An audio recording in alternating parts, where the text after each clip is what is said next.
help them clear the dungeon. The guys added that she could help them only if she had time for it. In return, they would definitely not remain in debt. In fact, they could really use the help of such a powerful, awakened one as the Crimson Witch. In response to this, the girl thought for a while and then asked the guys if they knew how to drink alcohol. This unexpected continuation of the conversation caused surprise on the faces of the restaurant guests, but they agreed. After some time, Costa was able to free himself from his bonds and return to the establishment. He was angry that the boys had messed up so much, but he was glad that he had convinced them to go somewhere else for the second round. The guy noticed that the quest was still not completed because the corresponding notification window had not appeared, but he thought that the girl would somehow sort out this matter. The Guardian replied that the level did not rise so quickly. Perhaps this was due to the fact that the guys were quite famous. After which, Costa offered to go to the mountains with him as a reward for the quest. He said he was going to get ingredients to cook a nutritious meal for himself and his mother. He was going to dig up and prepare a plant that could only be found on the mountain. It was useful for those suffering from lung cancer. In addition, this mountain is considered a gray area, and Galgoro black bears have often been seen there. These are demonic monsters, the danger level of which reaches the first level. They have a rather nasty character and capture a large territory. As soon as an intruder appears on it, they begin a battle with him to the death, even if the intruder is the same bear. Therefore, the only race that can get along with them is the golden bees, which can hardly be called demonic monsters. The keeper clearly didn't like being put on a leash, but Costa noticed that it would be difficult to move around the city without it. So, he asked the wolf to be patient a little.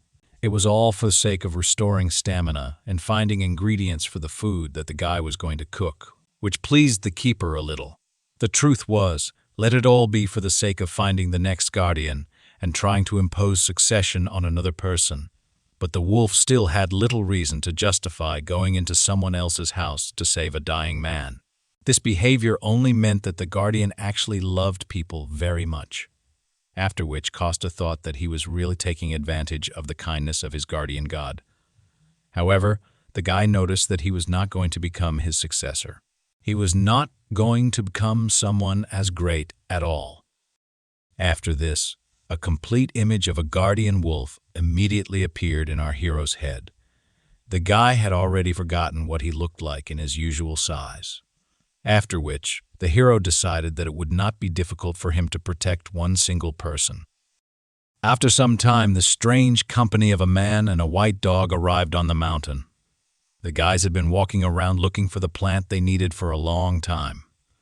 Finally, they found the necessary ingredient and began to assemble it. Costa was just telling his friend that the taste of this plant is not the main thing, because it helps well in restoring stamina. Before he could finish speaking, he immediately felt the presence of a huge black bear. The wolf also immediately felt the energy that emanated from this monster. Our hero put the plants behind his back, straightened up, and asked the keeper to hold the bear for a while. He would have done it himself, but he had something more important to accomplish than that. He took out a glass jar from his bag that he had prepared in advance. The honey from the bees he talked about at home is very tasty and restores a lot of stamina. After these words, the keeper agreed to detain the bear, which made our hero very happy. The guy asked to give him about 10 minutes to collect honey, after which he had to return and help the keeper. A huge bear, angry at the presence of strangers on its territory, advanced on the intruders. Costa saw the monster approaching, so he once again asked his guardian friend to detain him for 10 minutes, after which he promised to return soon and set off at lightning speed in search of honey, so as not to waste a second of time. The smaller wolf took a deep breath from the fact that such a difficult task was assigned to him. At this time, the bear wasted no time. With its huge paws, it broke the thick trunks of perennial trees with one blow. The guardian looked at his opponent. He could not believe that he had actually agreed to this adventure. At about the same moment, Costa had already reached the place he needed. So he was now sitting on a tree and thinking about a plan of action. The guy was still a little worried, but he was sure that the keeper would be able to take care of himself, And he had more important tasks now. From his mana, the guy formed small golden balls that were supposed to help him in his business. Then, still high in the tree, Costa sent them to the nearby territory. He knew that even by lightly touching the bees with magical power, they could be forced to return to the hive, and it would not be difficult for him to find them. As soon as he thought about it, one of the bees fell into his trap. Thanks to this, our hero immediately guessed where he should go next. Therefore, he pushed off with force from the tree branch and moved after the insect. It was not difficult for him to find a bee among all these forest plantations, thanks to his magic. After that, all he could do was follow her closely. After all, he would need about 5,000 bees to receive honey at least once a month, and in addition to the excellent taste, it also perfectly restores stamina. Therefore, Costa was very happy that he was able to stumble upon a large flower field, which was completely filled with bees. The guy froze briefly in admiration for such a beautiful view that revealed itself to him in this forest clearing. One of the giant bees landed on his hand, and the guy realized that everything was fine with their size. He began to look around in the hope of finding the place from where they were all flying out. Having walked a little to the side and moved the branch to the side, our hero found what he was looking for.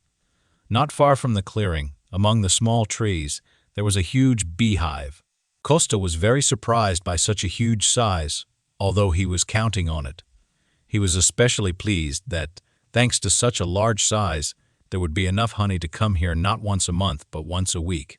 Our hero began to knock on the walls of the bee house, hoping to snatch a piece of it for himself, and the insects stung him. Defending their shelter, our hero still managed to collect a sufficient amount of pure, beautiful honey. Costa knew that this would be enough for him for the first time, so he was excited about his first test. The guy really thought that he should come here every week. Suddenly, something surprised him very much, and he even exclaimed a curse. In fact, Costa remembered that he had completely forgotten about his friend, the Guardian. At this time, the Guardian was fighting an unequal battle with a huge magical bear. In the heat of the slaughter, the animals even got to the hero himself, which allowed Costa to find himself on the battlefield. The guy immediately rushed to his white wolf, coming to his aid.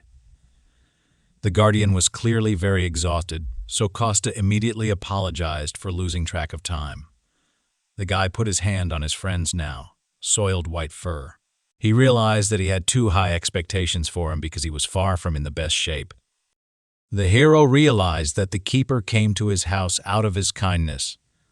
He did everything he could to help him, but the hero took it for granted. He even sent his wolf, in his weak state, to fight a real magical bear.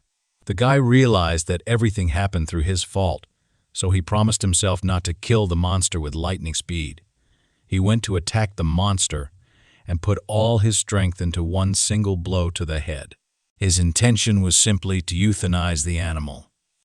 About a week later, we then see the restaurant owner come out onto the porch to meet someone. She saw her son returning, all rumpled and dirty from a run on the mountain. The guy said that today they were very lucky. He was able to get fairly cheap honey and dug up some medicinal plants. But their conversation was interrupted by a company consisting of Sergei, Diana, and Dasha, who fell out of the restaurant with a hangover. They tearfully asked our hero to prepare hangover soup for them, and he was angry that they had the audacity to drink all night, and then come here again. At first, his mother did not understand how to react to such a strange gathering, but then she cheered up, following the rest of the company. She had no idea that this was a completely unusual honey. So she suggested making them some refreshing honey water to help them relax. Our hero asked his mother not to stress too much. The woman said that everything was fine with her, but let him not neglect the connections he had already created. She took the jar of honey from her son's hands and sent him to prepare breakfast. Meanwhile, the Guardian again turned into a small white dog and rested in our hero's bag. Several years ago, young Dasha told our hero that once when she was adopted, she was immediately sent back, which surprised the guy. He asked if it was normal for her to tell him this. However, she added that, at that age, she could not do anything about her anger.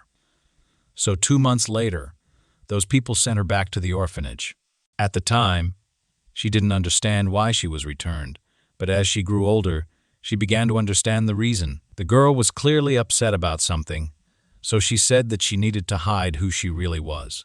After that, in all foster homes, families, she began to behave as calmly and sweetly as possible. Dasha said that she tried to adhere to this pattern of behavior for the rest of her life. These memories came flooding back to our hero as he looked at his now eccentric, drunken girlfriend. Dasha jokingly said that honey water is so good that it seems to her that he added something else to it. After that, the whole company began to discuss what a wonderful cook Costa had become. They also complimented our hero for looking very young for his age. They endlessly demanded hangover soup, breakfast, or honey water, which greatly irritated our hero. The guy warned that he wanted to fry some of the plants that he had dug up in the mountains, but he immediately warned that he wouldn't give much to the guests because, in fact, he was doing it for his mother. Sergei was immediately surprised that, even though the guy had honey and plants in stock, it was extremely difficult to get this food.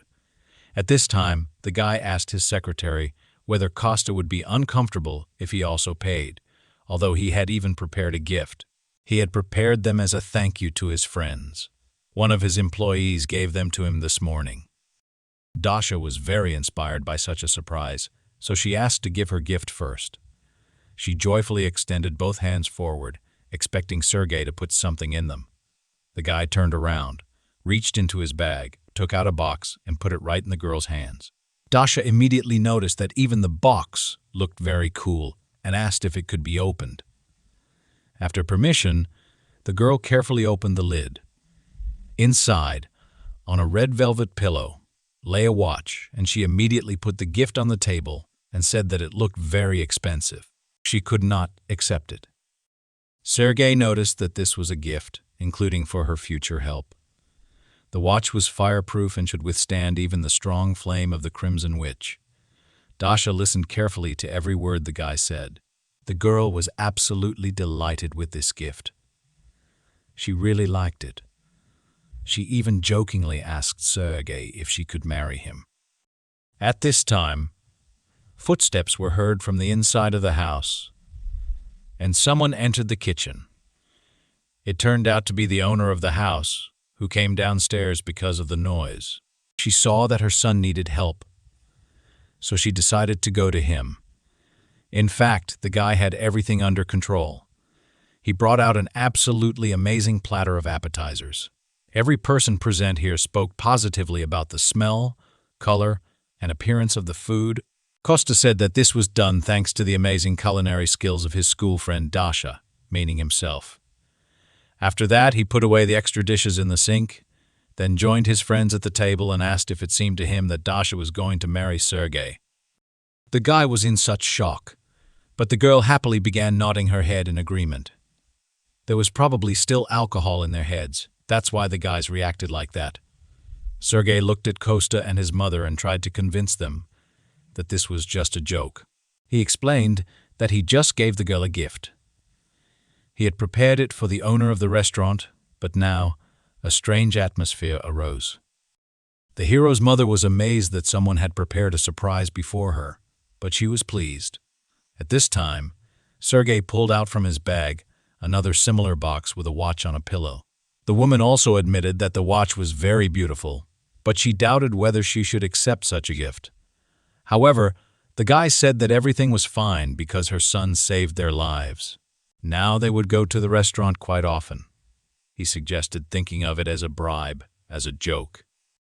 After which, he began to talk about one special place, a dwarven workshop. The guy continued to talk about how the dwarves are one of the races that came to Earth after the Great Cataclysm. Sergei added that the Great Cataclysm was both a disaster and an opportunity for them too. Since they could not find ways to return, they decided to adapt to life on Earth because they had no other choice. So the government gave them a region to settle. The company recruited them to sell little things that they could make with their techniques. He didn't have time to finish when Dasha immediately understood what was going on. She said that they recently aired an advertisement and a kitchen knife made from it looked very cool. The company is quite popular among housewives. His mother was surprised that her gift was bought in such a great place. Sergei awkwardly noted that since they were stopping in one place anyway, he put away the gifts there too. The guy began to talk about how it was always profitable, but he was afraid that he had upset his mother too much with his cold calculations. However, the woman still said that she would accept such a gift with gratitude. She admitted that if she refused, it would be rude to them because they spent so much effort on getting this watch.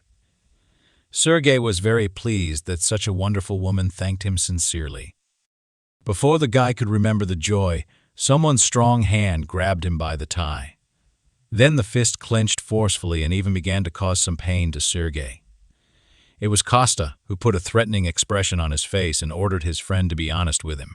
Sergei was even frightened by such an unexpected reaction to this story, and Costa, with a furious expression on his face, asked where the workshop that makes the famous kitchen knives was located. Sergei was confused, even tears appearing in his eyes. He did not expect such a question and such a reaction at all. After that, the guys were separated.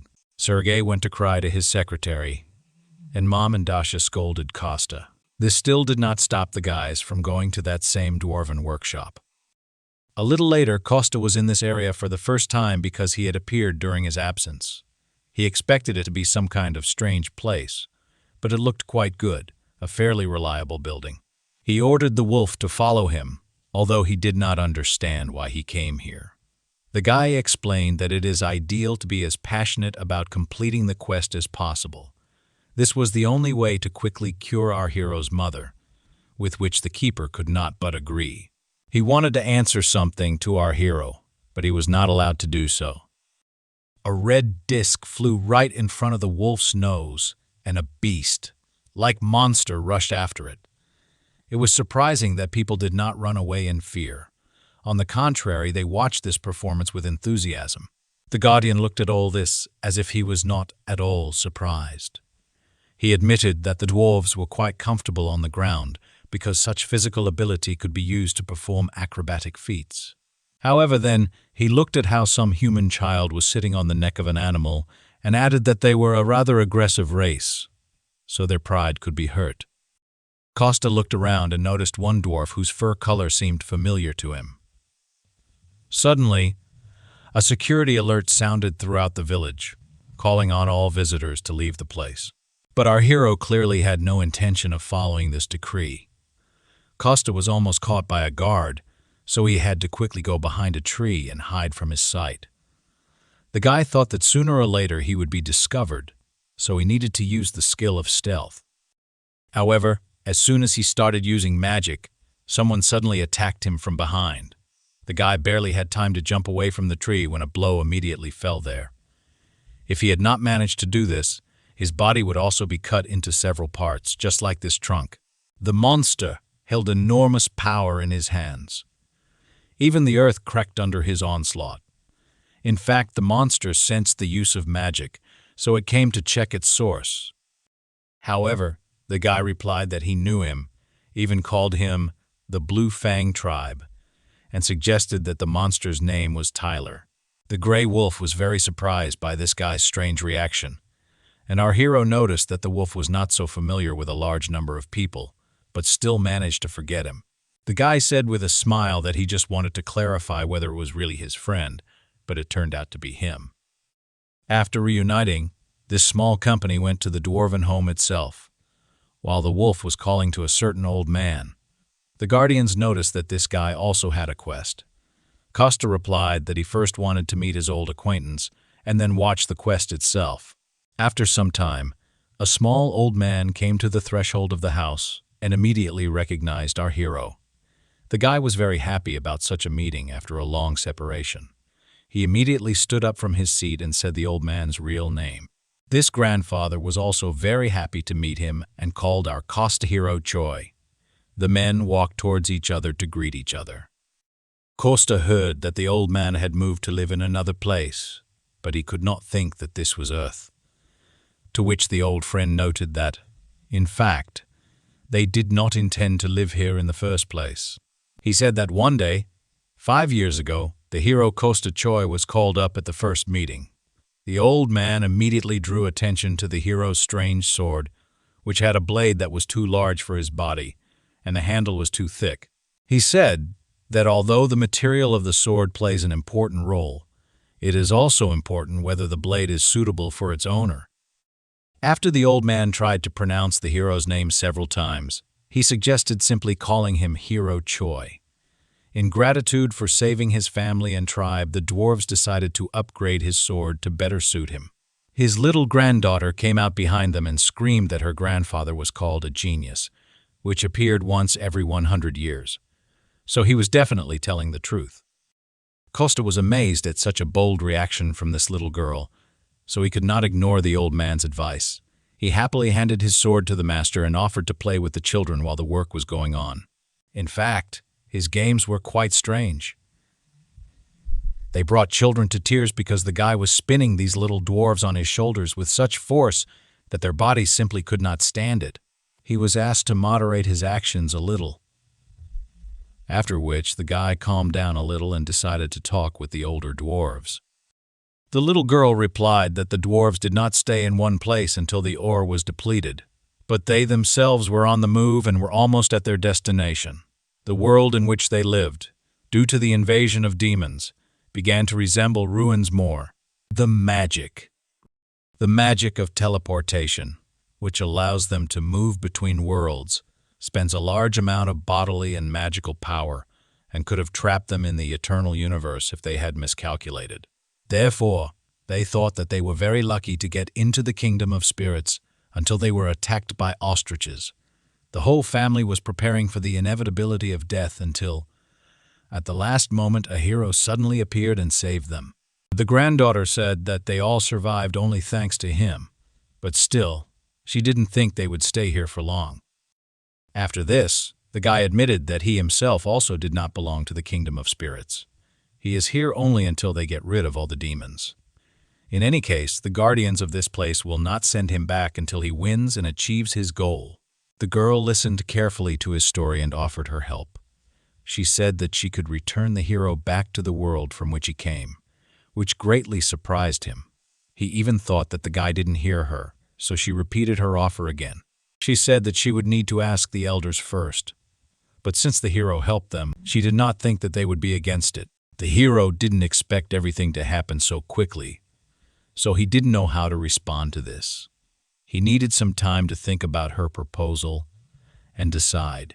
Meanwhile, the granddaughter continued to talk about how they would have to try several times, but mistakes could not be avoided, and they would also need a huge amount of magical power. But I suggested that even with a huge amount of power, they would still need to complete the magic that allowed them to travel between dimensions. In addition, even if the probability of making a mistake was almost zero, the risk of getting lost in space still remained. The girl was amazed that the guy knew a lot about their own magic. Therefore, Kosta looked at her with gratitude and decided to refuse their offer because he believed that he would still be able to return to his home world. At that moment, images of his mother and Dasha came into our hero's head. However, the last time he saw them was so long ago that they were blurry, and the guy could not remember anything clearly. At this moment, one of the adults from the tribe approached them and warned them that the sword was almost ready. This made our hero very happy, so he suggested coming closer and waiting there. He once again expressed his gratitude to this little girl and asked her not to be upset. After some more time, Kosta was surprised that the dwarf family still decided to come to another dimension. The news was told to him by the huge lion, who had heard it from someone else. Our hero was very happy for his friends, but at the same time he was surprised why they decided to leave so suddenly. Perhaps, in that world, there were many magical stones that the courtyards really needed. Most of the stones in this world are found inside monsters, and dwarves are not very good at fighting, so digging would be ideal for them. But in the spirit realm, this type of stone is difficult to find. After this conversation, our hero climbed onto the back of his friend, the lion. He decided that he definitely needed to say goodbye to his old acquaintances. Lev warned that Maxime was there, helping the tribe to travel their magic through the dimension. Our hero was not very friendly with this maxim but promised not to do anything, after which this strange couple immediately went to the village. The huge lion covered long distances in just one jump, so the hero had to hold tightly to his mane. At this time, in the village, the elder was already running towards Costa. Both of them were very glad to see each other after quite a long separation. Costa said that he hoped the tribe would get used to this place and settle here, but it seems too difficult for them. He can help them with many things, but he was powerless against the ecosystem. The guy noticed that the old man had tears in the corner of his eyes, ready to flow. He admitted that the hero already helped them a lot. He saved them from death many times. If not for him, they themselves would have become spirits and would not have tried to travel through dimensions. After these words, another dwarf came out of the crowd and brought out something in his hands. The old man asked to accept this as a small parting gift. This bow was made by one of the best blacksmiths in the history of their tribe. At one time, he was the 7th leader who became famous for his artificial skill. This bow does not need arrows. You can simply pour in magical power and the arrow will appear on its own. Costa was amazed and asked if they were sure that they wanted to give him something valuable. However, in response, the elder bowed to him and said that thanks to his courage, they themselves wanted to become better. This is their way of repaying him. He offered it himself because the bow is the treasure of their tribe. However, before this, they all consulted together, so this is a gift from the entire tribe. Only after this, Costa noticed that now not only the old man, but also absolutely all the inhabitants of this settlement were bowing to him. The magic portal had already been opened, so the old man finally added that he prayed that in the future there would be no difficulties on the hero's path. Remembering all this, our hero could barely hold back his tears from the surging emotions. But at this time, the whole company sat in the human world and enjoyed their reunion at the game. The old man admitted that he did not hope he would be able to see the hero again, so he was really happy. Then he added that he heard Costa wanted to ask him for a favor. After that, our hero remembered why he came here in the first place. He handed the elder a note with a drawing and said that he was going to give it to a hunter he knew, so he just needed the device to work without having to put in a lot of effort. The old man thought for a long time, and the hero even thought that this was too difficult a task. Grandfather explained that the density of magical power on the ground was too weak, so now they couldn't activate the brazier using magical power, and the mana core was damaged in the last move. They were prepared for the fact that something would go wrong during the spatial transition, so they landed on the ground without any problems. He apologized for the fact that the hero had put so much effort into finding them, but the tribe was defeated. To this, the hero remarked with a smile that they had absolutely no need to apologize to him. The elder was surprised by the guy's easy reaction to his words. However, the hero asked his elder friend to come a little closer to him. After that, he pointed his hand in his direction and began to exude some kind of magic from it. He used this power to restore his friend. The old man immediately felt that something had happened to his mana core.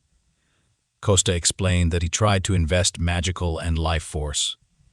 Although today was the same as before, it should have been much better. After that, he gave his friend a whole glass of golden bee honey, which could help him. The guy admitted that he was lucky and was able to get some, so now he was happy to give some of it to his friend. Costa said that he would try to make sure the entire tribe could restore their mana core, but in the middle of the conversation, he noticed that the dwarf began to cry. The guy immediately rushed to find out what happened. Suddenly, the old man reacted like that. He said that with such help he would only need 1 day to complete the task. He was very grateful for the help. He looked at the drawing on the sheet and said that he would try to complete everything on time. After that, our hero returned home using his unimaginable power, doing it in the blink of an eye. He immediately received a message from Serge that the date had finally been determined when they could go on a raid in the dungeon. Costa continued to talk to him on the phone, and at this time he went inside the restaurant. Sergei said that in 3 days, the dungeon itself would appear, and their raid would take place in 7 days. After that, our guy asked if his friend Dasha had told him about this. He was not satisfied with the answer, so he invited Sergei back to his restaurant to discuss the problem. But he could hear absolutely nothing. He only burst into tears while lying on the table. It turned out that Dasha agreed while she was drunk, and then sobered up and simply took back her words after the party. The girl heard Sergei's proposal again and said that she didn't remember anything. Then, she added that she didn't work in groups at all. Costa calmed his friend down and said that he should have concluded a written contract with the girl or recorded the conversation while they were drinking. After this, our hero came up with a great idea, so he invited Sergei to have a drink during the day.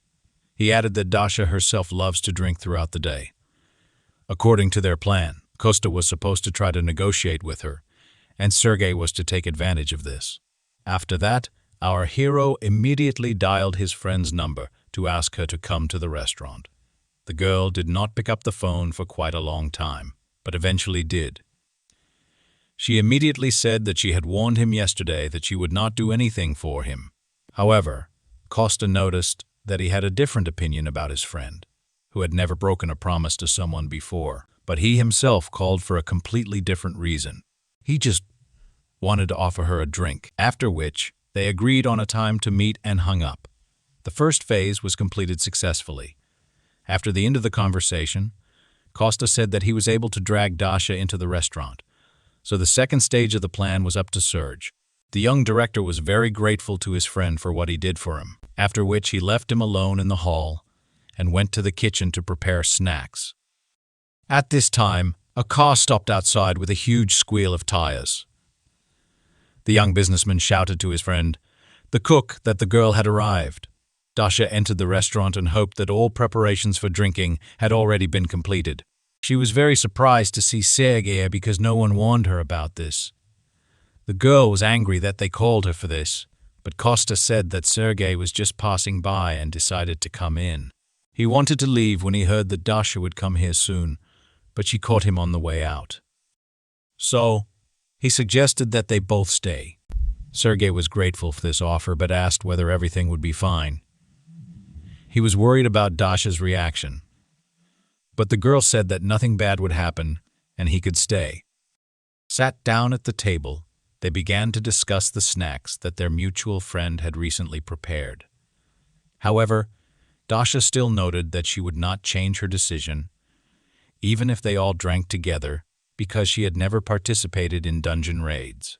She was already responsible for the faults, and it was more comfortable for her to work alone, especially since a group of at least 5 people was legally allowed to clear the dungeon.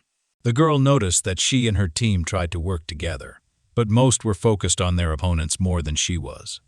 They were strong enough alone, so teamwork did not go well. Sergei was jealous that they were strong alone, but the girl did not share his feelings. In fact, she didn't want the whole world to know that the more she used her powers, the crazier she became. If others found out, they would likely even publish an article saying that the Flame Witch had gone crazy. Before this, she had silenced people with money, but she couldn't imagine how to silence the awakened ones of the wealthy Shinua Guild and their workers. While they were all sitting at the table and eating, the girl muttered something under her breath, after which Costa noticed that the girl easily breaks promises and refuses without even explaining the reason. He said that Sergei must please his father and not get caught by the yellow press. Everything was so bad that he was forced to ask for help from an unemployed guy from a street restaurant. So, he asked to take all this into account. He added that, even though what Costa said was true, Dasha should not feel obligated. The girl tried to appear again, but the guy didn't let her do it. Sergei repeated his phrase, this time emphasizing the word obliged. Dasha immediately realized that she was simply being manipulated, so she was embarrassed. She noted that it was useless to try to put such pressure on someone who had no parents or other family members to impress, to which Costa noted that, in fact, Dasha has him and his mother, so she has no right to say that. The girl replied that, for a guy who had been missing for 10 years, He had no conscience at all, but she still thought about something. After some time, Dasha said that she would still help Sergei with the dungeon if he stopped behaving like that, to which Costa knew that the girl had been constantly changing her mood lately. However, she didn't answer anything. She just continued drinking and praised the taste of the alcohol. Our hero thought that sometimes he doesn't understand his girlfriend at all. However, he noticed a system notification that the quest to conclude a contract for a raid in a dungeon with Dasha was completed. He received 5 million karma for this. Literally, a moment later, Dasha and Sergei were already drunk and went on a spree. While the guys were resting and preparing for future work, Costa went to the kitchen and decided to clean up a little. The guy was focused on this matter when he noticed that someone was about to enter his restaurant. Literally, a moment later, the door opened, and an elder and a huge gray wolf walked inside. After that, the trio went to a park nearby to see something. Both dwarves were very surprised that, in the middle of the city, there was a tree of peace growing on the ground. Meanwhile, it had already grown quite tall, even sprouting several branches and illuminating everything around with its magnificent appearance. Costa said that this is the same tree the world gave him his seed before he returned. It grows quite well. The elder even noted that the spirit responsible for it must live here. Costa admitted that he couldn't even grow a cactus himself, so he simply made a contract with a spirit nearby, then clapped his hands, urging it to come out immediately. After this, a small spirit flew out of the crown of a small tree towards the friends. He was very cute. Costa admitted that he called him Christ because he was very similar to him, to which the elder noticed that this little spirit did not at all look like a cricket. These words struck our hero to the very heart. However, the grandfather admitted that the spirit had done an excellent job looking after the place. After which, Christ flew up to the wolf and handed him a golden leaf. It was real moongrass, which he never ate because it is very difficult to find. Costa told him to try it, although the wolf would not be able to regain its true magical power, but it should restore a decent part of it. The huge monster looked at this small leaf, completely not believing in its miraculous powers. However, he still decided to trust his old friend and hastily tossed it into his mouth. As soon as he swallowed it, his manicore immediately felt a surge of power. The wolf noticed that this method worked. His energy immediately increased. Costa noted that this is a temporary effect, but moongrass grows here, so the wolf can sometimes come here and take it. He also asked his old friend, the elder, if he could enter into a contract with spirits on Earth. But without waiting for an answer, Costa stepped a little to the side, bent down, and began digging in the ground, after which he pulled the small mole spirit to the surface, offering to try it on him first. He said that if something happened, he would help. His magical power. After that, both the elder and our hero extended their hands to the spirit. They laid down their magical powers in an attempt to form a contract. This method worked because the little mole immediately greeted his owner and asked for a name. Costa noticed that, as soon as the old man gave him a name, the mole would become his spirit. The grandfather was very embarrassed and decided to name his new mole Gray. Immediately after this, a contract between the old man and the spirit was concluded. The little mole turned into a shiny little ball and disappeared into thin air until he was called. The old man noticed that the hero constantly helps him, even in this world. He said that the thing behind the wolf's back was what the guy asked for.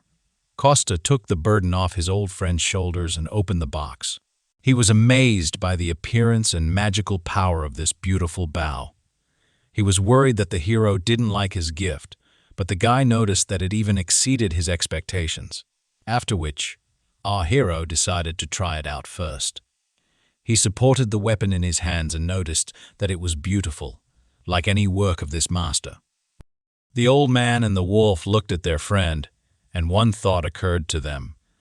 They realized that, no matter how much time had passed, this guy remained the same hero they had once met.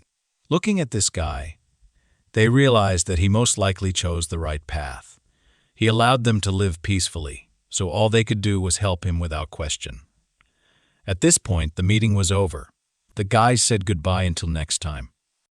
Immediately after this, our hero's phone rang. He thought it was Sergei. However, as soon as he picked up the phone, Costa almost went deaf from the scream that came from the speaker. He was ready to kill his interlocutor for such a domestic attack, but he restrained himself. Sergei joyfully called him to report that everything worked out for them. He had just reported to his father, and since this was good news, he decided that Costa should be the first to know about it. He also added that tomorrow he would have to meet his father. The hero was very glad that he could help his friend. His sense of guilt only grew with each new word from Sarge, who kept saying this was entirely his fault. However, this was not all the news, because the young man once mentioned the hero in a conversation with his father. Therefore, he said that he wanted to meet with him. So, on the day of the dungeon raid, the whole team would have a snack at their restaurant. This news was so big that Costa was delighted and, at the same time, terrified of the upcoming cooking. A few days later, there was a raid. Costa carried boxes of food on the road. He looked around and thought that too many people had gathered here. Even his mother was tired under the influx of such a huge number of people. So, the hero sent her to rest until lunch. He told the woman he could do it alone, but in reality the guy was terrified of how much work he had to do. Suddenly, a man approached him wearing a very expensive shining watch on his wrist. He looked very good for his age. His appearance was clearly well looked after. The man introduced himself as Serge's father and extended his hand to our hero for acquaintance. Costa was surprised that, usually, people of higher status do not look at people of lower class.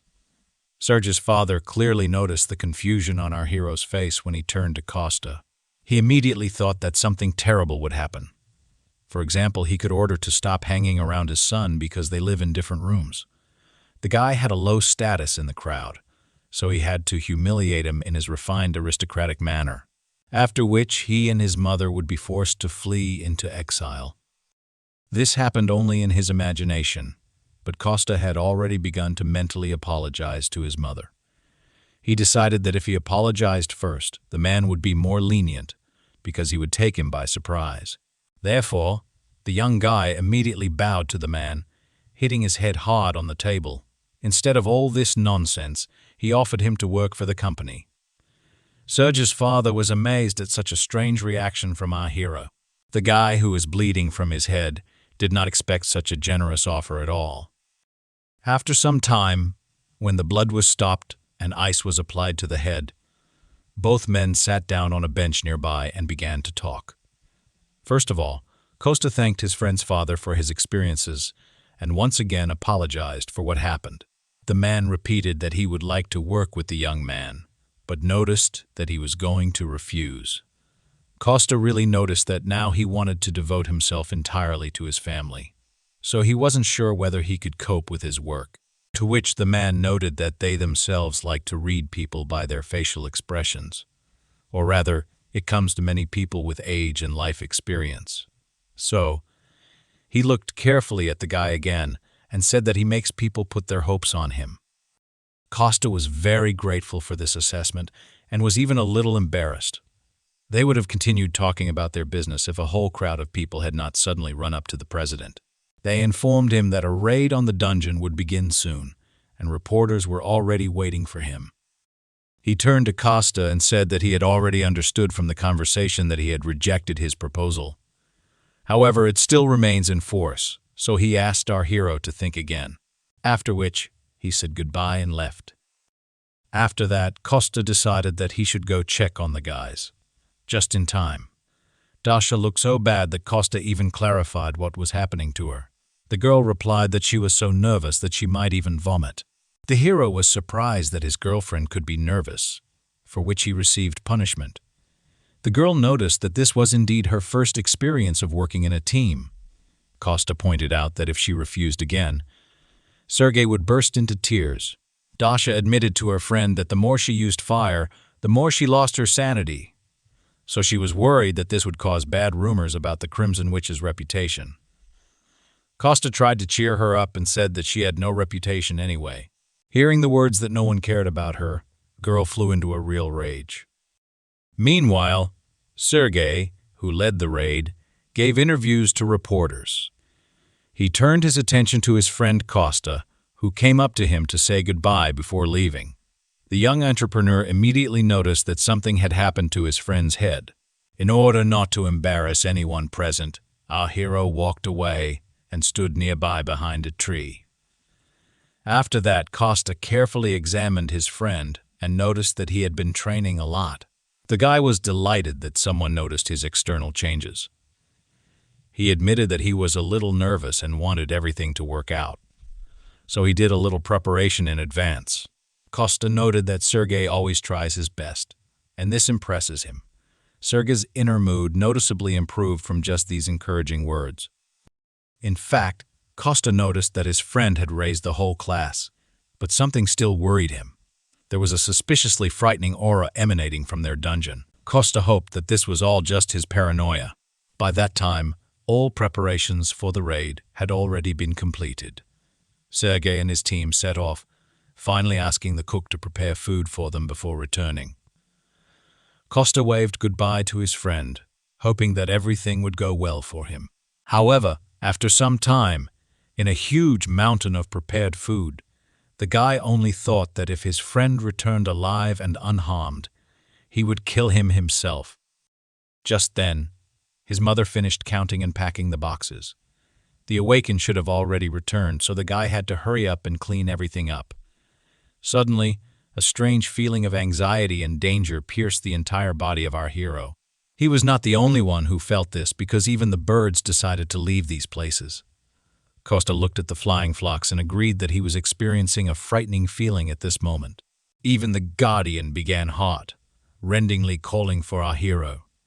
He was literally screaming that something was clearly wrong with the dungeon. But literally 8 minutes ago, Dasha stood in it, breathing heavily after the fight. The girl had just single-handedly defeated a whole crowd of giant scorpions. She was so strong that everyone else in the raid didn't even have to make any effort. The Crimson Witch, at that moment, was worried that people were looking at her like she was crazy. After which, Diana noticed that they entered the dungeon only 6 minutes ago. Sergei was also amazed at how strong his new friend turned out to be. After that, the guys went as close as possible to the Crimson Witch to help her if she needed anything. The girl noticed that there were no more monsters nearby, so Sergei allowed her to go outside with the others. He promised that he and Diana would catch up with the remaining team members when they were sure that the cleanup squad had begun work. The Crimson Witch was satisfied with this answer, so she and several other people headed out. All the guys made a promise to each other that they would see each other outside. However, as soon as they left the dungeon, something strange immediately began to happen. It seemed as if the sky was covered with cracks and split into several parts. Our hero, Costa, immediately felt that something was wrong. He noticed a strange energy. The technical team also detected an anomaly. A fissure appeared right in the dungeon, and in terms of indicators, it was at the level of a catastrophe. Costa ran to the specialist and tried to find out whether his friends had time to leave the danger zone. The man immediately replied that most of the hunters had left the dungeon, but Sergei, Diana, and the cleanup group were still inside. After that, Costa immediately threw off his extra apron and gloves and rushed to his friend's aid. At this time, a young businessman, his secretary, and a cleanup team found themselves inside the rift. They all also felt that something was wrong. Not far from them, in front of the cave, they noticed a fissure of frightening force.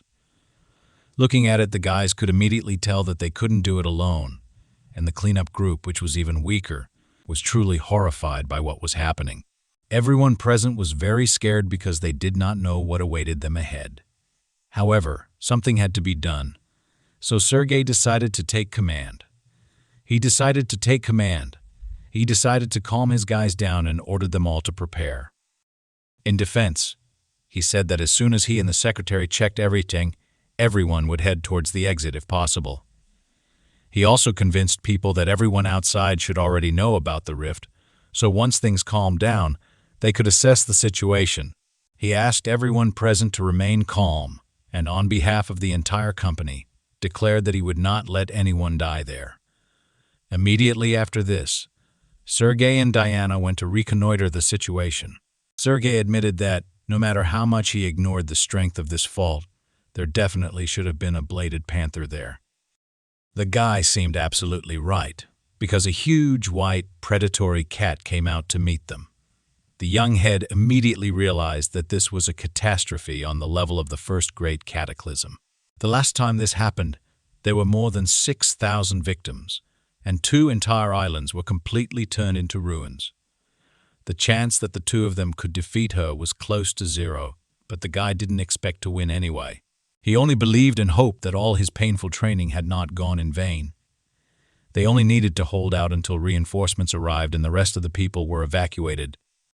At this time, our hero Costa had just made his way into the rift unnoticed.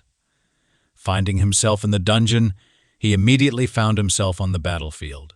At that moment, Diana stepped forward to hold back the beast's attack, asking the head to cover her from the back. Costa thought that if Dasha had been here, they would not have been able to take control of the situation. However, if he intervened, he would then deal with the consequences. There, before him, urgently needed to figure out how to help his friends. At this time, literally with one blow, Diana went flying and crashed into a rock. The blow was so strong that the girl clearly suffered serious injuries.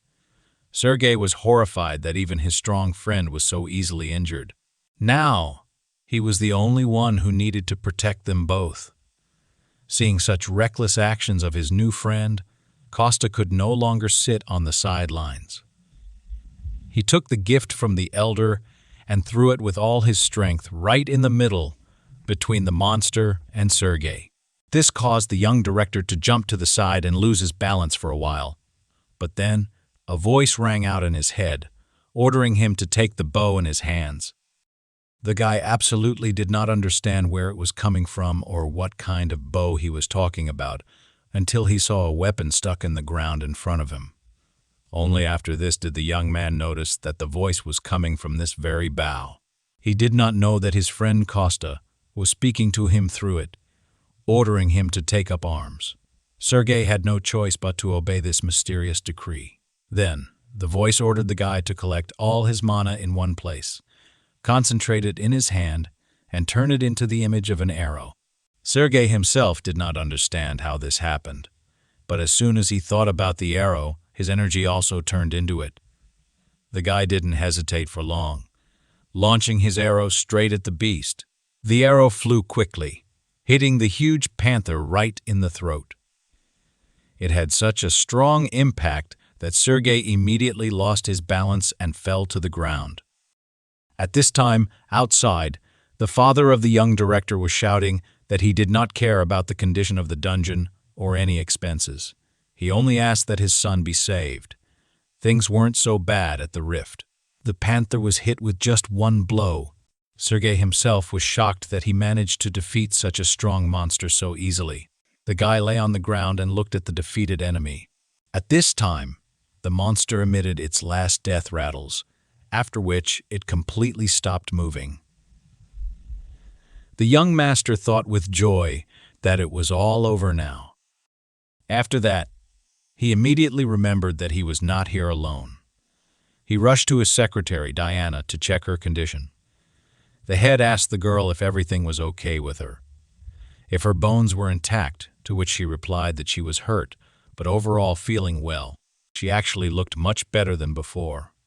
The girl, like Sergei himself, was amazed at how easily they dealt with this powerful monster, after which they could rejoice in their victory without any sense of danger. The young leader was glad that they had defeated the panther, although not without the help of some external circumstances. Although he spoke joyfully, Diana still realized that something was wrong. She turned out to be right, because literally, a moment later, without even having time to finish speaking, the guy began to fall back. He had lost too much of the strength he had put into that last blow. Fortunately, the secretary managed to catch her boss before he fell, after which the guy came to his senses a little. He was even able to sit up on his own.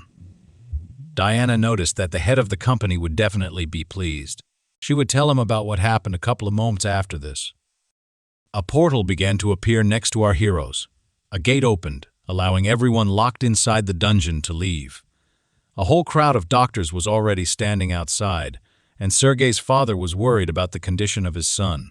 He remembered the feeling he had when he was told that a rift on the scale of a catastrophe had arisen inside, and no one could contact the people who were stuck in it.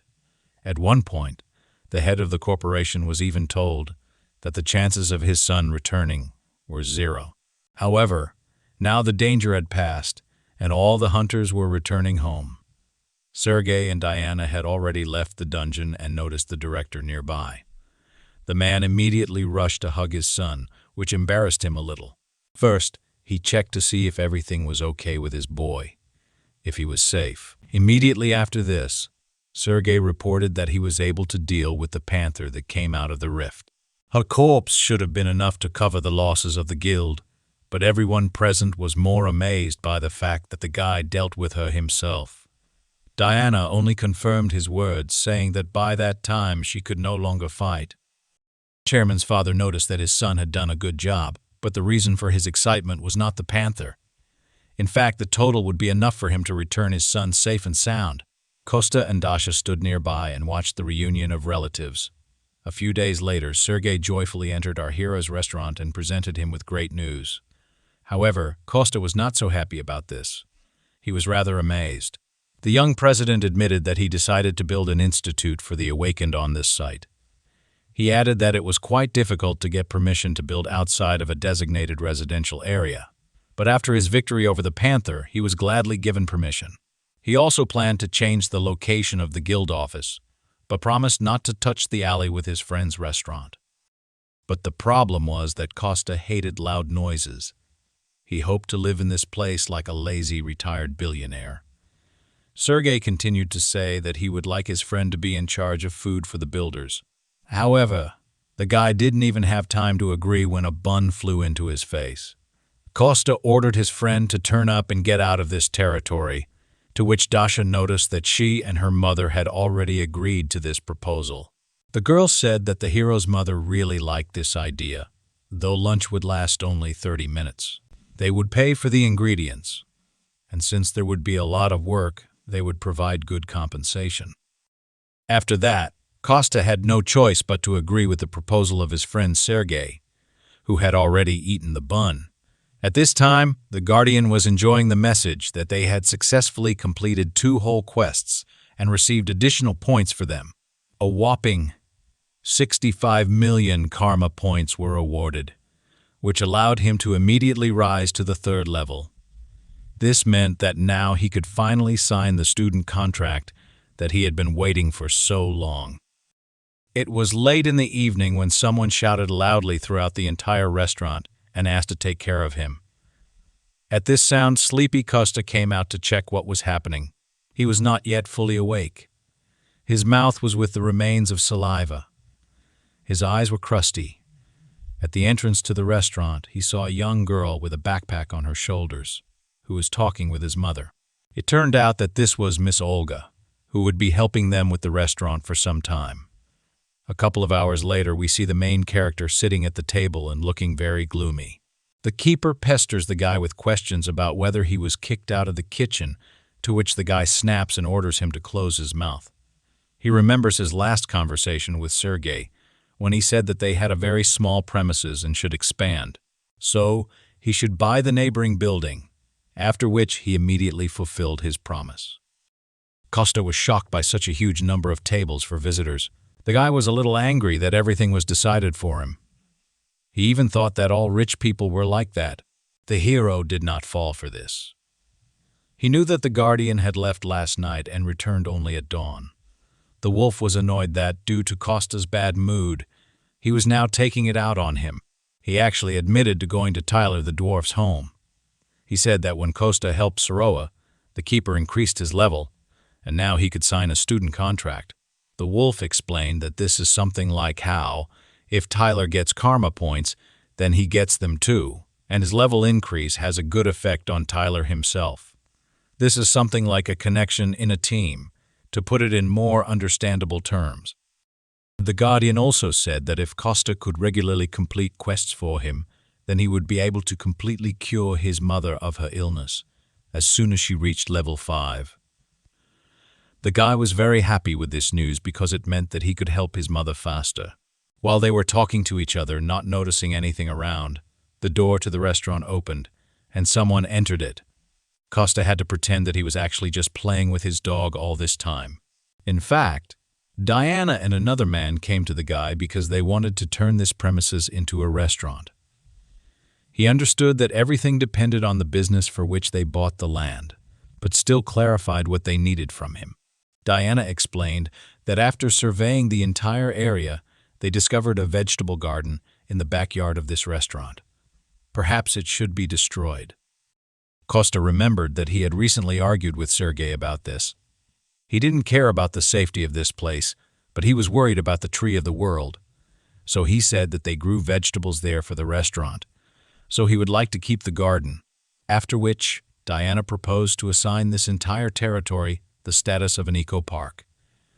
After this, the secretary said that as soon as they completed the design and expansion, they would begin construction. But Costa was confused by the man who was sitting next to them. It was Daniel, the foreman, who would oversee the construction. The girl brought him with her to introduce him personally. The guy was very cheerful despite his suffering appearance. He shook hands with Costa. The hero was surprised that such a young guy was already the head of a construction team, which embarrassed Daniel. Diana sighed and said that the guy used to work in their guild, but he did not have any unique ability, so he was reassigned to construction. Although he doesn't have a unique ability, he is still awakened, so he's able to work much more efficiently than ordinary people. Immediately after this, Costa learned that he had a quest to fulfill, a wish to return Daniel back to the guild. At the same time, the guy literally felt with his back how the Guardian was looking at him intently from behind. Our hero learned that the builder had the class of the largest warrior, which was very rare, especially since he had unusual abilities. A larger body meant that the more a person ate, the more fat he accumulated, his bone structure becoming extremely dense. Inflammation meant that stored fat and bone density would be used, and if he had features related to strength, speed, and mana, then his mana defense and recovery would increase. And the last compression power was the most useful feature. The guy only needed to reach the 8th level. Our hero understood that this guy had the potential to become really strong. At that moment in the kitchen, Olga and Costa's mother were having fun and cooking together. Diana continued to talk about how they needed to start with demolition. And since the equipment would be moving, the restaurant's residents might hear loud noises coming from that direction. Costa agreed, offered to feed all the workers, and at the same time get to know them. He said that such work was not a burden to him, and he would only be happy to help the guys. Everyone left, and after a while, night fell. But someone still did not sleep. Small gray mice with red eyes ran through the trash cans, squealing pitifully. One of them looked quite unusual because she had some kind of device attached to her body. This mouse behaved a little differently. It even stood on its hind legs and sniffed something, as if sensing danger. The animal immediately began to run. It rushed through the middle of this deserted street, as if its life depended on it. But in fact, the mouse had well-developed intuition, because all this time, a strange green cat was watching it. However, the animal did not manage to escape because the predator overtook its prey in one jump. The first thing he did was press the button on the device on the back of the mouse with his strange green paw and claws, after which there was a fairly strong explosion that caused pain to the animal. Licking its wounds, the cat reasoned out loud in a human voice that it was a self-destruction device. He walked literally a few meters, after which he stopped, sat on his hind legs, and began to glow. Suddenly, the same green wings began to appear on the cat's back. A few moments later, there was no trace of the animal left. Instead, a bird soared into the sky. After some time, construction was in full swing. Cranes and building materials were delivered. Workers scurried back and forth, laying out their plans and discussing construction. At this time, life in our hero's restaurant changed dramatically. Every day, it was visited by quite a lot of workers who really liked the food in this small establishment. The guy was only too happy to feed all these hard workers because he really liked to cook. But that didn't change the fact that he still needed to discover Daniel's secret ability and complete the quest. Therefore, between work, our hero ran and looked after his ward.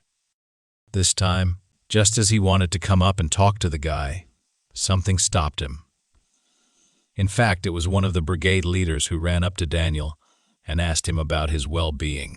It turned out that, just recently, Daniel was injured very seriously, which could even lead to a fracture, but there was not a scratch on him.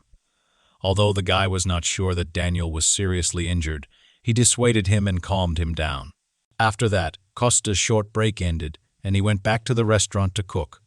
Olga was already serving the workers. Today's dish, pork in sweet and sour sauce. While the girl was serving everyone at dinner, our hero did not stop watching Daniel. He lost sight of him for a while, but after just a couple of minutes, he found him again. Costa climbed onto the roof of a building under construction and looked down at his charge. It even seemed to him that sometimes he was going overboard with all this surveillance. The guy was worried about his traumatic plan, but he knew. Costa knew that he wouldn't die from this anyway. He was ready to use his strength and test his ward, but he was suddenly interrupted by the appearance of Olga, who came close to Daniel. Costa was surprised that these two were hanging out together. He even thought that they were close. Just at this time, Daniel blushed deeply and sweated with excitement. He looked at the girl and asked her if she had thought about the proposal that he had recently made to her. She clearly did not want to continue this conversation because she hesitated at such a question. The girl looked straight at her colleague and said that this would be a little problematic for her. The guy immediately realized that there was no chance for him here, so he decided to silently agree. Olga continued to criticize him, saying that although he was a good and kind person, she was embarrassed by their large age difference. They also had differences in many other trivial matters, and if they couldn't even agree on this, then disputes would always arise over other issues. At that moment, the girl enthusiastically said that she hoped to quickly pay off her student loan. For some reason, Daniel began to apologize, which embarrassed the girl a little. Costa hid on the roof at this time, realizing that he had heard something unnecessary. He was embarrassed because he came only for the quest, but overheard someone else's personal life. The guy looked down again and saw that Daniel was a little upset, so he decided not to disturb him now. All he could think of was that it was better for him to leave these two alone for now. However, suddenly something changed in his surroundings. There was a strange sound. Costa realized that just a second ago, he had accidentally used force and moved the beams a little. He tried to warn the sweet couple below, even shouting to them to move aside. However, the girl was so interested in the conversation that she didn't even pay attention. But Daniel saw all the danger and reacted to it instantly. He immediately rushed towards the fragile girl, stretching his huge arms forward with all his strength. The guy pushed the girl in the opposite direction.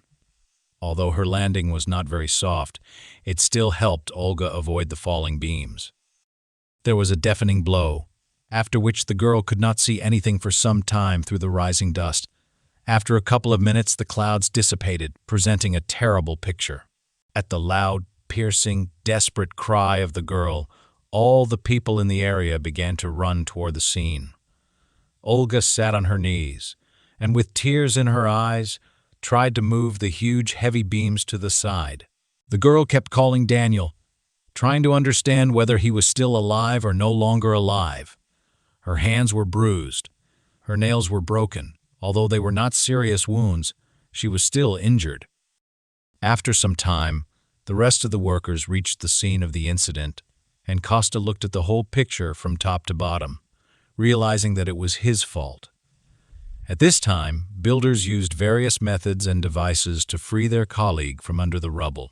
Our hero was suspiciously calm and thought only that these sufferings and difficulties would become the basis for achieving his goal. A few minutes later, when the ruins were dismantled, a strange picture appeared before the eyes of the builders. Even Olga noticed that it had become suspiciously quiet around, so she decided to see what was happening. Everyone was amazed that instead of the plump Daniel, there was a very thin guy with his appearance lying on the ground. Just by this time, an ambulance arrived, quickly examined the guy, and took him to the hospital. A few days later, Sergei, Diana, and Costa came to visit him, worried about their foreman. On the hospital bed sat a rather thin and athletic guy with long hair. He turned to the window. Having heard his name, he turned his head toward the visitors and greeted the head of the company. From that moment on, everyone was in absolute shock because they expected to see their old, plump Daniel. A little later, the guy said that he thought it was his peculiarity. He squeezed hard and recalled that due to the fact that he constantly and continuously ate breakfast, lunch, and dinner, he could not get rid of weight. During rehabilitation therapy, his body only stopped getting thinner when he used a lot of force. He admitted that he even jumped off the roof once to make sure of this. Although it was reckless, it confirmed the guy's expectations. At that moment, the door to his room suddenly opened, and an excited Olga appeared at the rock. Daniel was very surprised by the presence of this girl here, and everyone present was also a little shocked by how exactly she appeared. At that moment, the girl herself stopped and threw all her things onto the floor. After that, with tears in her eyes, she rushed toward the hospital bed. She ran close to the patient, leaned on his bed, and asked if he was okay. Daniel was shocked that the girl even knew where he was. He wasn't worried about himself at all, so he decided to ask the redhead if everything was okay with her. The girl cried the whole time and only said that her hand was completely unimportant now. They continued to bicker cutely with each other, while our hero, in the background, made bunnies from red apples. After this, Sergei decided to intervene in their conversation. Costa, as the head of their company and employer, was amazed that the guy had mastered the hunter class only thanks to his powers. This was his real appearance. In fact, she was worried that the guy had lost so much weight due to severe operations. After this, Daniel asked his boss if he could show him one more feature. He then freed one hand from his long sleeve and extended it forward. The guy began to concentrate all his power in one place, and gradually his hand began to glow, acquiring a purple hue. Daniel said that he initially thought it was just a morphosis, but in fact it was a slightly different feeling, as if something ready to explode at any moment bit into his hand. It was like there was a magical force around him, even though he couldn't use it. Costa thought that its potential usefulness and opportunity were simply amazing. At that time, he made a butterfly from a red apple. Daniel continued to say that, with such a feature, he would be able to do a lot. Sergei stopped him, saying that he understood perfectly well what he was getting at. Therefore, he invited the guy to return to the guild as a full member. He also offered to help Daniel better study his new ability. The guy immediately agreed, saying that he would be very pleased to work in the guild again. Immediately after this, Olga became a little embarrassed and asked to talk to her about what they had recently discussed. Daniel immediately understood what she was talking about and became embarrassed in front of strangers. However, before he could finish speaking, the girl took a full lungful of air and screamed loudly. She came close and admitted to the guy that she agreed to be his girlfriend. They were in a rather awkward situation. The girl continued to ask for only one date. Daniel was surprised because earlier she had told him that she was very busy, but all this was only because she was in the guild and had to work hard to see the guy. The girl told him her entire short life story. In fact, she admitted that she had never been in a relationship before, so she wanted to fall in love at first sight, as happened in many films and books. While the couple was explaining to each other, our hero in the background made a whole cake out of red apples. Olga ended her speech by saying that all this love at first sight stuff didn't really suit her, so she invited Daniel to learn everything from scratch with her and go on a first date. After some time, everyone began to leave the hospital for their homes. Just at this time, Costa thought that Diana looked quite distracted today, so he went up to talk to her. However, the girl was clearly not in the mood for conversation, so she politely said goodbye to him. Of course, Costa couldn't just take her word for it, but he decided to let her go for now. Instead of talking, our guy decided to simply follow Sergei's secretary. He was very surprised by the place the girl went to immediately after visiting the hospital. It turned out that she went straight to the guild's training center. Diana calmly walked up to the horizontal bar, attached her work pass, and walked on. Costa couldn't just get into this building, so he approached and asked if he could arrange a tour for the awakened ones. Immediately after this, he was registered and given a temporary pass.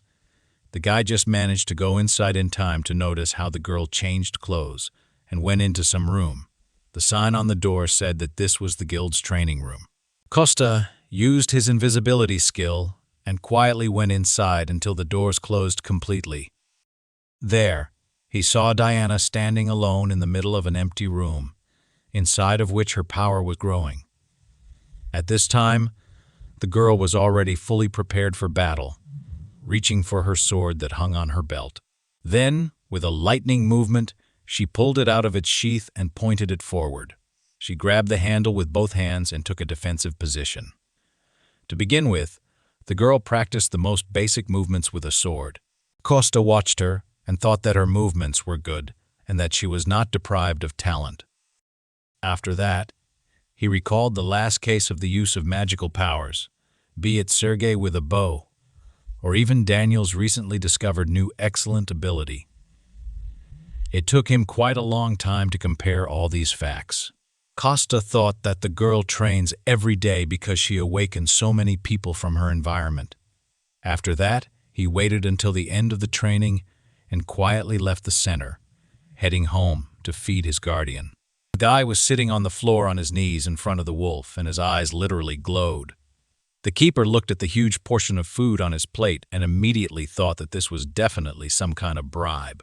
Costa fell in front of him in a low bow, saying that he had no hidden intentions. He admitted that during the quest, he helped Sergei and Daniel, but did not help Diana in any way.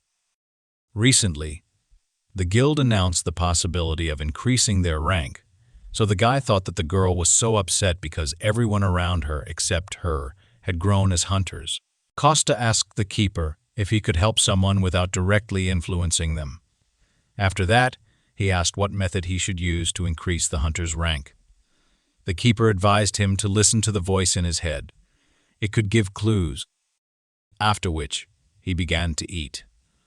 Costa admitted that the girl is capable and her equipment is quite good. So, if she continues in the same spirit, she will be able to rise to the 5th level of swordsmanship. However, Diana could recognize his voice, so he asked the keeper to help him with at least some resources, although the guy used to say that he did not want to help others. In fact, for him, it was something like a habit. He wanted to help without personal involvement. The guardian did not think for long about this request from his new acquaintance. After some thought, he decided to give a final answer. He promised to help if a quest appeared for Diana because people have something like destiny. Meeting someone like Costa is also a kind of fate, and a little extra luck. The hero noticed that these words sounded as if they were being spoken by some stubborn old man. After that, the keeper and Costa went back to the training center to see the girl in action. They used the invisibility skill and watched her from afar, but they didn't have to wait long because, just at that time, a quest for Diana appeared. They needed to increase her level in the next 7 days. After which, the keeper promised that he would do it himself. The guardian promised to help the girl with the help of telepathy, so Costa could go about his business for now and check back later. After such strange behavior, the guy noticed that the guardian's actions very much reminded him of a sunder. However, he still decided not to interfere with the wolf doing his job, so he went home. There, he decided to change clothes and go to the conference to which Sergei had invited him. The guy quickly had a snack and said goodbye to his mother, after which he went to the company. The woman was glad that her son had been quite busy lately and had even found new friends. At this time, the opening ceremony of a new office was taking place in the conference hall of the Shinoa Guild. Quite a lot of people had gathered there who could cover the event in the media. Several individual journalists were invited, who had already set up their cameras and were ready to film. Costa came almost to the opening itself, so he was amazed by the large number of people. He decided not to go down, but to stay alone on the balcony and watch everything from above. And just in time, because at that very moment, the poems and the speaker came out on stage. It turned out to be Sergei, who immediately thanked everyone who came to the opening ceremony of the new office and decided to personally see the birth of a new project. Costa sat on the balcony and thought only that, from afar, his friend really looked like the son of a very rich family. Meanwhile, Sergei continued to say that along with the move of the guild office, they planned to continue recruiting new people into it, giving priority to the potential use of their own characteristics and honing their skills, rather than selecting candidates only by the current rank of their magical power. This greatly surprised the specialists gathered here. The chairman snapped his fingers, drawing attention back to himself. As a first step on this path, he announced that today, what was happening was not only the opening of a new office for the Shinoa Guild, but the creation of a private educational institution for hunters. Immediately after this, a forest of hands appeared among the people who wanted to ask questions. Sergei chose one of them and asked him to voice his question. One reporter rose from his seat, first congratulating the company on establishing a new office. He then said that it was previously mentioned that the company was opening an educational institute. He clarified whether the criteria for admission to the institute would differ from the worldwide standards for measuring the magic rank of an awakened person. Sergei confirmed this information, adding that the criteria for admission to the institute would be the same as the criteria of the guild itself. Then, the guy looked out from the whole crowd at one more person who wanted to ask something. He addressed a young lady in a formal suit and glasses who was sitting in the third row. The girl had seen a report that said that during an unexpected awakening, Sergei had heard a strange voice. It was thanks to him that they were able to kill the snow panther. Because of this story, many low-ranking awakened people gained hope. More and more hunters, who were quite weak before, went to recheck their ranks. However, it is worth assuming that this could only happen to the head of the Shinoa Guild. Therefore, she was interested in whether the educational institutes would not be just a simple squeeze of money from the dreamy, awakened ones. Costa was amazed that all the reporters asked such tricky questions. On the other hand, he understood that such questions did not arise out of nowhere. He understood that everything initially became possible only because of his help. However, Sergei was clearly not at a loss from such complex questions. He thanked the reporter and said that such thoughts were quite understandable because he himself constantly asks himself this question. It is possible that a miracle happened to him, and maybe he was so lucky only once in his life. However, he saw this opportunity, so he decided to grab it with all his might. Such a strange wording of the chairman's answer surprised Costa. Little did the girl reporter expect such a detailed answer from the head of the company. At that moment, Sergei called an invited guest onto the stage, which surprised Costa. Everyone present was also amazed at what appeared before their eyes. In fact, this invited guest turned out to be Daniel. He stood next to Sergei and amazed everyone with his enormous size. Compared to him, the guests were clearly impressed by this huge man. Sergei continued to talk about how Daniel was one of the first members of the guild, and that they could only find all the information about him by reading a couple of articles from that time. He admitted that the awakened C rank was a label that constantly followed him, as well as Sergei himself. He then asked to bring to the stage the very bow that helped him in the last battle. Costa was surprised that these guys were filled with such determination. At this time, on stage, Sergei defiantly took a bow without arrows and seemed to pull the string. On the other side of the stage, Daniel prepared to repel the attack. He took in as much air as possible into his lungs. After that, the guy also stood up, ready for battle. It took literally a couple of moments for Sergei to begin gathering all his strength together. Just like last time, it was not difficult for him to transform it into an arrow. After that, the guy took good aim and warned Daniel that he was about to shoot at him. All the assembled reporters and guests were horrified by what was happening on stage. Literally, a couple of moments passed, and after a short sigh, Sergei released the bowstring. An arrow of magical power immediately burst out of his bow and went toward its target. Some people even screamed in horror, thinking something traumatic would happen before their eyes. Even the cameramen left their cameras and looked at the stage with all their eyes. At this time, the arrow reached its target and hit Daniel right in the chest. Sergei calmly lowered his bow and exhaled, saying that everything went well. At this moment, a cloud of smoke rose on the opposite side of the stage, hiding everything that was happening behind it. Costa came to the dwarven village and looked for his old friend at his house. The old man was surprised by his arrival and asked him to warn him next time, although he had said before that he could come at any time. After that, the old man laughed and said that all this was said out of emotion. He was just heading to the workshop, so Costa asked to go with him. The old man agreed to go there together since the young guy wanted to look at it. After this, the keeper suggested splitting up. He himself wanted to go to Tyler. The hero was even glad about this course of events and smiled very much. The guardian looked at him and said that even without completing the quests, he was not so weak that any person would take care of him. At this time, the old man was completely oblivious to the fact that two people next to him were almost ready to fight. After that, the company went to the workshop, which was filled to the brim with various types of weapons. Some dwarves were just now engaged in forging new products. A huge magical furnace was flooded, which helped them in their work. The guy admitted that it was quite stuffy in the workshop, just as he remembered the last time.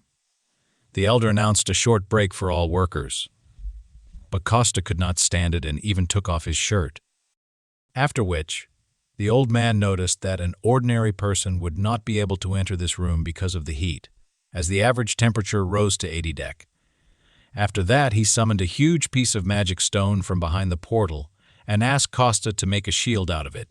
The elder was delighted with the appearance of this stone because it was an excellent material that would never be seen on Earth. Costa admitted that he received it after a battle with that huge panther. He remembered that the world had really tried him, as he had never encountered such a monster in the spirit realm. The elder looked at this huge stone and said that his old friend's request would be fulfilled.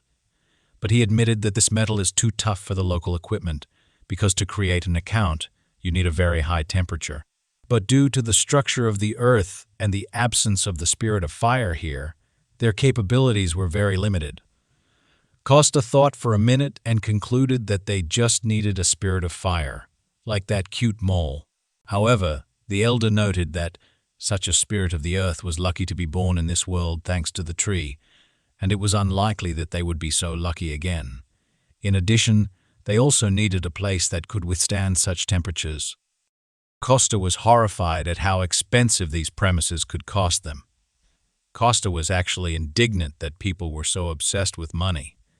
However, he admitted that in their situation there was still no choice. Just at that moment, one of the workers called the elder over, and they talked about something for a short time. The old man asked Costa to look around himself, but he needed to go away for a while on business. The guy just had time to think about where he could get such a room. For this reason, he even decided to turn to his guardian, who had just returned to his guardian. He didn't look very happy, but after a while, he admitted that he had an idea. These words were clearly significant. Given with difficulty, the keeper still said that the fiery fox could help them. Costa was surprised that this divine beast was still on Earth. However, the keeper also added that the fox was very broken, which greatly surprised our hero. The guardian added that the fox's core would give them the required temperature with extra reserve. However, there was one thing that confused the great divine wolf. The guardian clearly did not want to continue this conversation, but he understood that he had no choice, so he stayed silent for a little longer. Then he added that the fox was broken and devoid of reason. He was once the first guardian apostle named Ralph, who fought alongside him during the Great Cataclysm and exhausted almost all of his magical and physical power. He gave too much and it could not help but leave a mark on him. Costa listened carefully to everything that the furry guardian told him. Then he decided that he should see everything with his own eyes. He admitted that they would still have to go to him to steal the fox's core. After that, the guy squatted down and began to think about their further plan of action. The guardian said that the fox was in the west, in a black valley where there was a mountain overflowing with demonic energy. There was not a ray of life, giving light there. That cave was teeming with all kinds of monsters. The guy was delighted that he now had the coordinates of Ralph's location, and he decided to go there immediately. He grabbed the keeper by the scruff of the neck, pushed off the ground with force, and jumped straight in the direction that the guardian had indicated to him. After some time, they landed not far from the required location. The divine wolf even felt a little seasick from such chaotic movement. However, he quickly came to his senses and began to look around. There was something to see because the whole ground was strewn with dead animals. All of this was done by one huge fiery fox, whose mouth was covered in blood. It stood over the small, lifeless animal corpses right in front of them. The guardian was surprised that his former apostle had already come to this. He looked at what was happening, and it seemed to him that he had guessed why reason did not return to Ralph. After all, when divine beasts who do not need food become weak, they instinctively begin to look for something to eat. If they try to replenish their magical power by absorbing monsters, it leads to only one outcome. Demonic energy is like poison. So if a divine beast swallows a lethal dose, it will suffer an overdose of energy. But before he even had time to finish his sentence, an attack of hot fire immediately flew at him. It went behind him and exploded somewhere behind him, destroying everything in its path. If Costa had not managed to dodge at the right moment, he would already be dead. The guy was amazed that the fiery fox detected his presence, despite the fact that the guy hid. However, he was absolutely not going to give him time to think about further actions. Preparing for the next attack in this hot ball of flame, the guy managed to see something strange. He was amazed that divine beasts were using demonic energy instead of divine power. However, at the same time, Costa needed to defend himself, so he also began to release his energy outward. He had very little time, since the beast had absolutely no intention of waiting for him to prepare. Costa barely had time to create a shield and protect himself and the guardian from the blow. The wolf only shouted that the fox could not think straight now, so whenever possible, they just needed to take away its core without causing harm. Costa was glad that the guardian was so worried about his former comrade, but noticed that he had not even done anything yet. He also added that if they left him just like that, it could be a disaster if he becomes a monster. At this time, the powers of the fiery fox only increased in volume. Even the ice that Costa used to freeze his flames began to heat up. With one quick movement toward the guardian, our hero threw him aside as far as possible. After that, the shield was destroyed, and the attack achieved its goal. The guardian stood aside and just watched as all this flame fell on Costa. He was horrified that his new friend could die just like that. However, it was too early to give up, because our hero was experienced in this kind of battle. His clothes may have been burned, but he himself escaped serious consequences. At the last moment, the guy applied force to his legs, which allowed him to jump high into the air. He admitted that the fox's fire was indeed powerful, which was to be expected from someone who had absorbed such a large amount of demonic energy. Costa decided to first get away from there to somewhere far away, and then think about how he could get the core.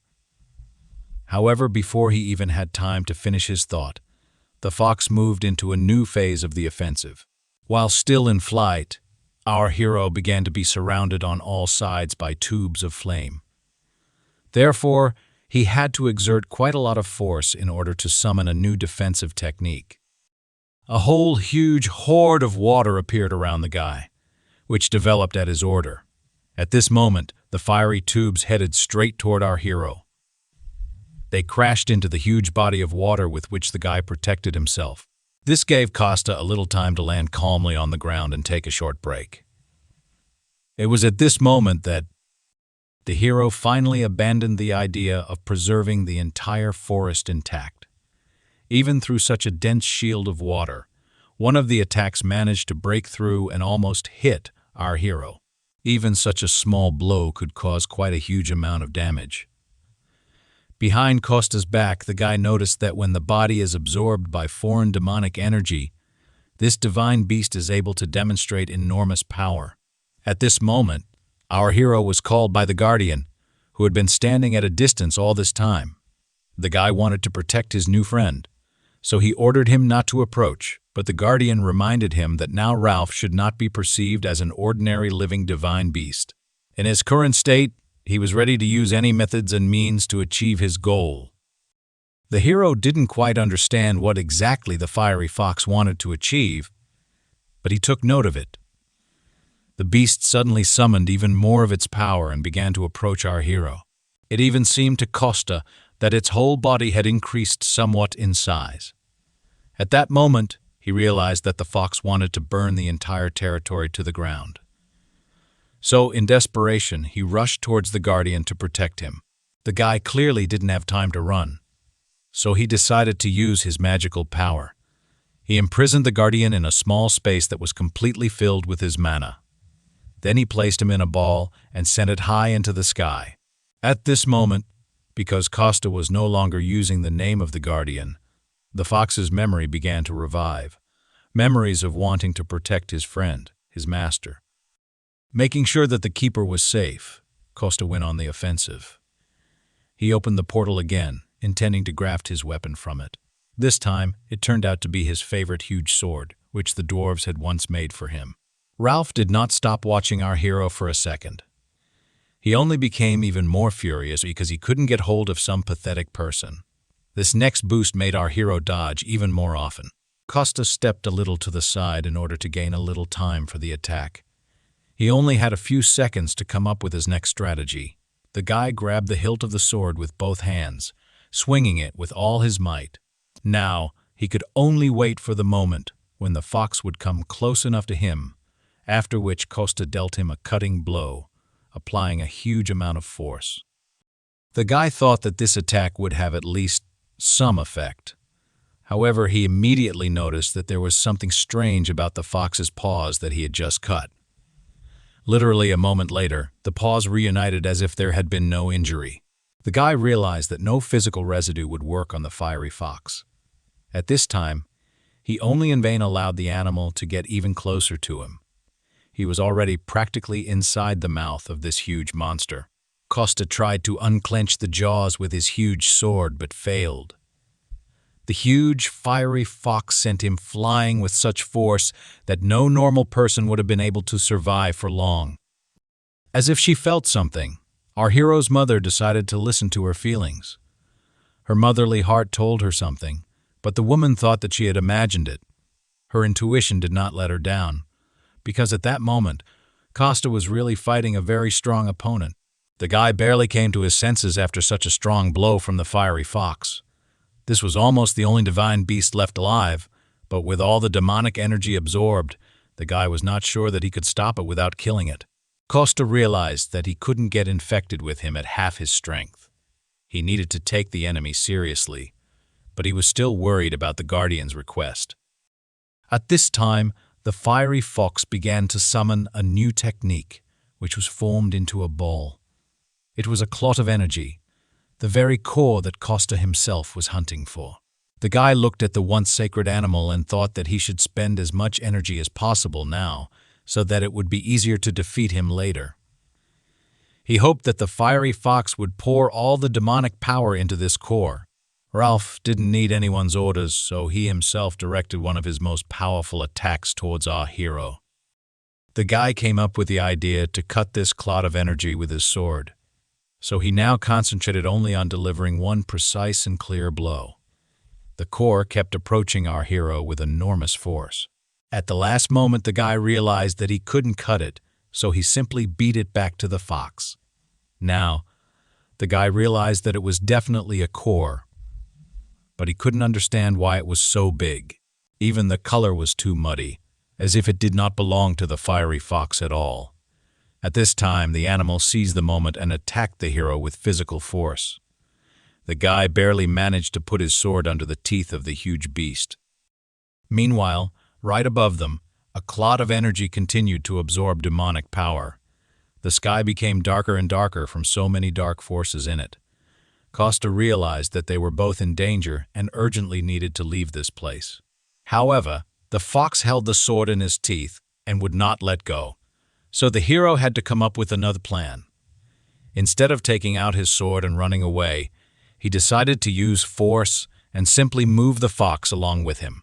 Of course, the animal didn't like this, so shaking its head, the fiery fox made the guy get off the ground.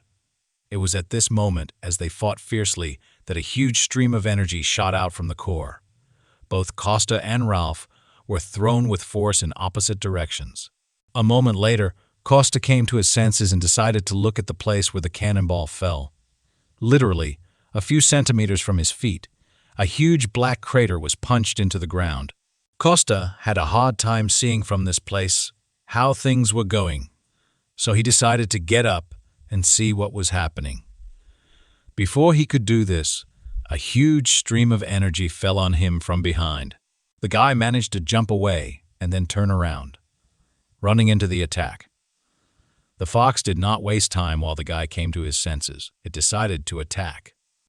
It was still hard for Costa, but he was glad that the demonic energy had already weakened greatly. Even though he still had to put in a huge amount of effort just to dodge, there was light at the end of the tunnel. The guy dodged, delivering small blows, exhausting his opponent. Some strange feeling overcame our hero. He turned around and some unusual energy came from exactly the place where the core fell. Now, the guy managed to look at it closer and clearly realized that something was wrong. He knew that it was impossible to reach such a state by simply eating meat with demonic energy for a couple of months. The guy was sure that the fox's core was forcibly filled with dark energy because it was the embodiment of the soul of a divine beast. If the core is destroyed, it would be a huge loss for the beast. If you kill it, the core will be destroyed. The guy tried to guess what kind of demon could do this. The hero heard the voice of the fiery fox who wondered if he knew Carnis. Costa was amazed that this beast still retained the remnants of its sanity. The guy decided to check this version, so he asked the fox why he was asking him about this, to which the beast replied that this was the only name that remained in his memory. As soon as he thought about it, his head began splitting. At this time, the guardian, whom he had been looking for all this time, looked down at him. He was now in a different form and was enclosed in a protective bubble. Gradually, he came closer and closer to the fiery fox, who raised its head up and looked at him. He called out to Ralph, trying to talk to him and help him recognize him. The fox froze for a while as if listening to his words. Costa decided to take advantage of the moment and finish what he started. Since the guardian had bought some time, he had to use it wisely. The guy immediately turned around and headed straight for the hole in the ground. He extended his hand towards the core and tried to grab it. Just when the guy thought he was about to catch it, something went wrong. The guardian continued to call his former friend, trying to reach him, but instead, the huge fiery fox only opened its mouth wide. It instantly slammed shut, locking the guardian along with the ball between its jaws. Immediately after this, all the demonic energy that had been accumulating in him all this time began to come out of the fox. Now, instead of a small white dog, a huge white wolf appeared before him. Animals that were once friends were now standing opposite each other. Now, having decided in his true form, the guardian tried to talk with his former ward. However, the fox did not recognize him, whether in his small form or in his truly large one. Instead, the fiery animal simply grabbed the guardian's throat with force.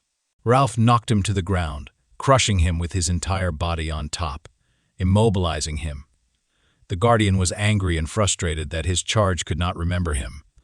However, he still needed to continue defending against his attacks. So, our wolf used water magic, which made the fox jump away. The guardian literally built a shield of water with all his paws, which forced him to let go. Afterward, he jumped up and began frantically calling out to our hero, Costa. He said that the core was half of the soul of the divine beast, so if they won, they would be able to return at least half to it. At this time, our hero fought desperately to free himself from the core. The guy literally extended his hand inside the core but could not do anything else with it. Meanwhile, the fiery fox was becoming more and more crazy every minute. His grin became even more menacing, and his entire mouth was covered in blood. The guardian looked at his former friend and realized that he was in great pain. He literally watched the demonic energy condensing behind him. The fire beast still did not give up, summoning more and more black demonic flames. In response to this, the guardian summoned light drops of water that could resist fire. Our heroes, at this time, tried to deal with the core. The deeper it sunk, the stronger the recoil. If the demonic power was burned from within, it could destroy the core. While in this state, the beast was in torment, and at the same time, the guy himself still had to simultaneously dodge all the attacks of both animals. The guy was angry because he had put in such painstaking work, and these two animals acted as if he wasn't even there. The hero tried to concentrate in order to set fire to the foreign body and not lose control. He was very afraid that the core would split, but the keeper said that there was nothing to worry about. After all, in fact, the core of this embodiment of the soul is a fiery fox. As long as it is not destroyed entirely, the core can regenerate and return to its previous form. After hearing this, Costa decided to get away from the two animals. He climbed onto one of the tall stone columns that were located in the forest. After the keeper gave permission to break the core, the guy's task became much easier. Now, he did not worry about the safety or integrity of his soul. He could apply more force. At this time, the fox began to feel that something was wrong with his core. Costa had already found the right place. All he had to do was literally apply a little more force. But at that moment, the fiery fox turned his attention to him. The fox decided to remove the source of pain that was causing him to suffer, so he sent a huge stream of energy directly to the place where our hero was. At the very last moment, the guardian pushed off from the ground and covered our guy with his body. Of course, Costa saw what happened, so he was worried about his friend. The keeper only said not to worry about him but to get on with his work. However, he asked the guy to hurry up because even his strength was not that much. After that, Costa concentrated even more, putting in the rest of his strength. It was this last movement that allowed him to finally break the core's defenses and shatter it. Immediately after this, the guy was able to exhale calmly, sweat still rolling down his face. Our hero held in his hand a small fragment of the fiery fox's core. Immediately after this, all the demonic energy of the beast disappeared at once, and he fell down. Literally at the last moment, the keeper managed to substitute his shoulder and soften the blow. Only now could the keeper stop worrying about his old friend. After some time, Costa came down from the cliff and ran toward his keeper. The guy immediately asked if everything was okay with the fiery fox. The keeper replied that he was simply lost in knowledge, but not for long. So he would wake up soon, but in fact he was more worried about the body of the guardian himself. What was more important was that the wolf was grateful to the man for the return of his comrade. He even touched his forehead with his nose and promised to get better soon. After this, Costa demonstrated to his friend that the core had split into several parts. The keeper was satisfied with this situation. In fact, he thought there would be even more damage. These fragments were enough. The fox would be able to recover if he did not absorb demonic beasts in the future. Just at this time, Ralph stretched sweetly and began to wake up. He had just recovered from a long sleep and still didn't fully understand what had happened. The beast was terribly surprised to see his old guardian comrade right in front of him. He was in real shock that his master had come with a man. After this, the wolf asked his ward how he was feeling. The fox was a little confused by what had happened and did not know how best to explain. Then he began to talk about how he thought everything that was happening was just a dream. He admitted that he had been consumed by this darkness a long time ago. He thought that he was deep in his dreams and that it was already too late. He believed this so much that he would even believe his master had forgotten him. After which, the keeper looked at his ward and said that he could never forget him in this world. The fiery fox replied that he wanted to believe it, but it betrayed the meaning of his life, in which no one would lend him a helping hand. The hero stood nearby and watched the explanations of the two old friends. After this, the keeper invited his ward to go with him. This proposal made the fiery fox very happy because he no longer needed to be alone. But even so, he decided to refuse this generous offer and remain completely where he was.